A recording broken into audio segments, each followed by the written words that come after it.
Voilà, alors je vous présente maintenant Jarvis, tel qu'il est de l'extérieur, hein, assez standard. Donc c'est un Master 2 L2 H2. Donc une porte... Ouais, ok. On va se la refaire. Allez, c'est reparti. Je vous présente désormais Jarvis. Jarvis, c'est un Master 2 L2 H2. C'est un ancien véhicule pompier, hein, ça se voit, on voit encore. Donc il est resté rouge avec les bandes réfléchissantes, tout ça. Ça va changer. Hein. Mais voilà, c'est un ancien véhicule de pompier, donc ancien VSAV. Il est de 2008, il a un peu moins de 150 000 km au compteur. Et en dehors des aménagements pompiers, c'est un Master tout ce qu'il y a de plus classique. On peut voir là la prise qui a été ajoutée, qui sert à recharger la batterie cellule. Donc on va brancher sur le 230 E de la caserne. Moi dans mon cas je me branche à l'heure actuelle dans le garage. Bon allez, à partir de là il y a moins de vent, je vous laisse avec le son de la vidéo d'origine. Alors l'intérieur, donc l'habitacle classique d'un Master 2. Hein.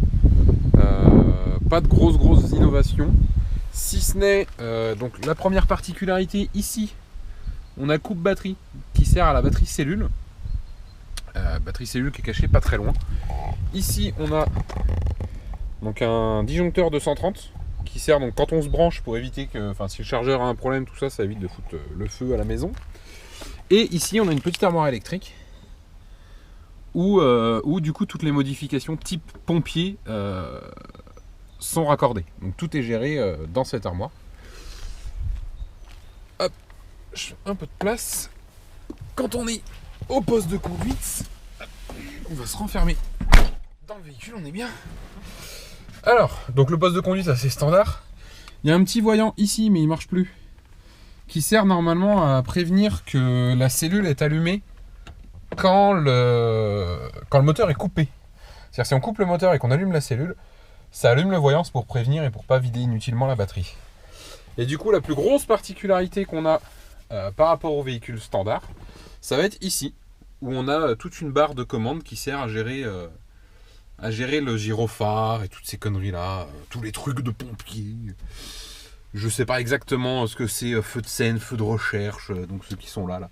Je sais pas exactement ce que c'est. Je sais que le seul qui fonctionne réellement, c'est éclairage, qui permet de mettre de la lumière dans la cellule. C'est le seul qui fonctionne à l'heure actuelle. Sinon, on a un intérieur assez classique, hein. Il y a un petit vide-poche au milieu, la boîte à gants au fond, et puis j'ai donc une banquette de place. Le plus important reste bien entendu à l'arrière, donc on va aller faire un petit tour au fond du Master. Hop.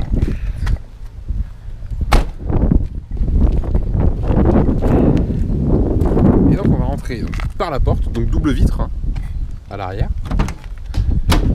Et voilà donc l'intérieur d'un Master de pompier. Ah bah mince, ça c'est ma sangle. Bon, c'est pas grave. On s'en fout. Hop, vire de là-haut toi s'il te plaît. Hop là, je la remettrai plus tard.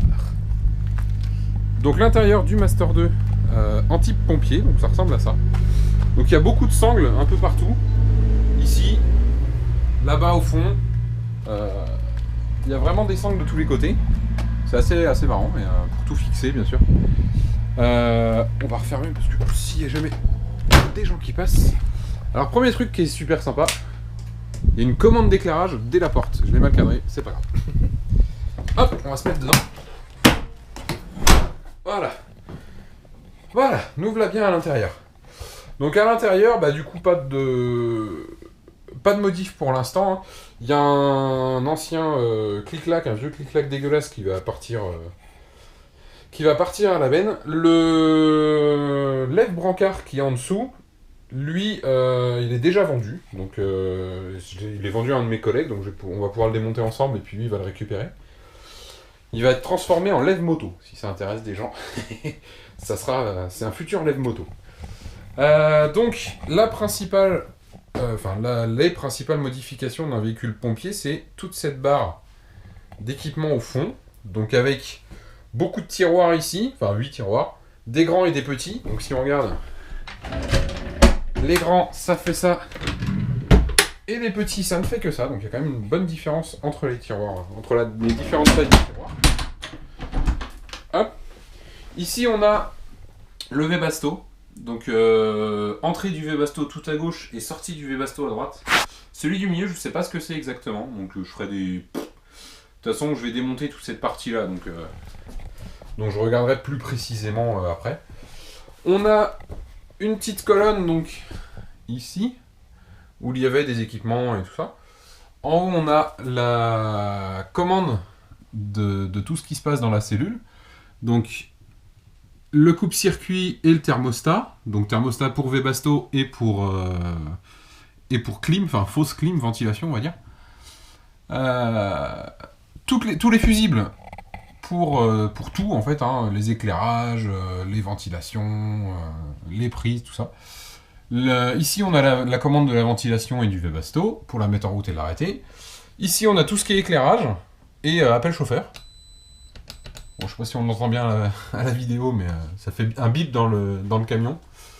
Et derrière, donc il y a quelques protections pour les prises en 230. Puisque du coup, toute cette partie-là, c'est que le 12 volts, et ici, c'est le 230. Alors le 230, il n'y a pas de convertisseur intégré dans le camion. Donc le 230 ne fonctionne que quand le véhicule est branché. Donc il va falloir que j'investisse dans un convertisseur, parce que c'est pas possible sinon. Donc le haut, il y a beaucoup de rangements. Donc en fait, c'est des petits placards un petit peu, hein, où il y a... C'est pas très très grand, mais bon, ça peut toujours servir. Et au plafond, donc, il y a une ventilation, donc qui peut servir de clim, mais la clim du camion doit être en route, donc il faut que le moteur tourne, tout ça, c'est pas très intéressant. Ici, on a une petite aération qui s'ouvre et qui se ferme, hop, et qui a une ventilation dedans. Donc ça, j'hésite à le démonter et à le boucher, on verra ce que je vais faire. Et le plus intéressant, c'est ici, on a un... Ça y est, j'ai plus le nom, c'est pas grave. Une vitre, hein, au toit. Un lanterneau, voilà, j'ai retrouvé le mot. Un lanterneau en verre, donc c'est plus solide et tout, c'est moins usant que le plastique, avec un occultant. Si on veut occulter, bah, on occulte et tout de suite il fait déjà beaucoup plus sombre à l'intérieur du camion. Du coup, je vais le laisser ouvert parce qu'il fait trop sombre. J'ai un peu d'espace au-dessus, donc qui sert en quelque sorte de capucine, quoi, mais bon, c'est un petit espace, hein, je vois ce que je vais faire, mais je vais peut-être l'agrandir un peu. Et donc tout le reste, bah voilà, il y a un petit placard ici qui va sans doute virer. Il y a un double détendeur. Si quelqu'un sait si je peux le vendre, ça peut peut-être, je sais pas du tout ce que ça peut se valoir, mais si ça se vend, si quelqu'un d'entre vous est intéressé, n'hésitez pas à me le dire. Tant que je l'ai encore, c'est toujours vendable. Les sangles, je pense que je vais m'en servir pour fixer à peu près tout ce que j'ai dans le camion. Enfin, tout ce que je pourrais mettre, ça pourra toujours être utile. Je pense que je vais tout garder, clairement. Et voilà. Donc voilà globalement tout ce qu'il y a dans le camion. Donc c'est pas énorme, il n'y a pas grand chose.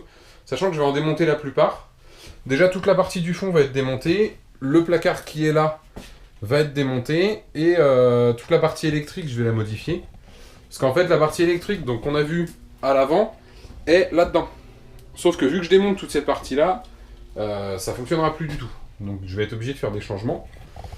Le meuble bleu, il y a des chances que je m'en resserve. Potentiellement, vu que c'est quand même des tiroirs, ça peut toujours être pratique. En plus, il y a les verrous pour pas que ça s'ouvre en roulant, donc c'est plutôt cool. Et à cet endroit-là, en fait, à la place, il va y avoir toute la partie cuisine, gaz, eau et tout ça. Et de l'autre côté, ça va être douche, toilette. Et puis, de l'autre, à l'arrière, il y aura la table, de quoi s'asseoir, les réserves d'eau, un peu de rangement, tout ça, tout ça. Donc voilà, c'est à peu près tout ce que j'avais à présenter pour le camion. Donc la prochaine vidéo, ça sera en fait ce que je vais faire d'aménagement. Donc ça va se faire à la maison. Et il va ressortir, en fait, je vais vous montrer les images en 3D. J'ai déjà pas mal travaillé sur le sujet. Sur le futur aménagement qui va être fait dans Jarvis.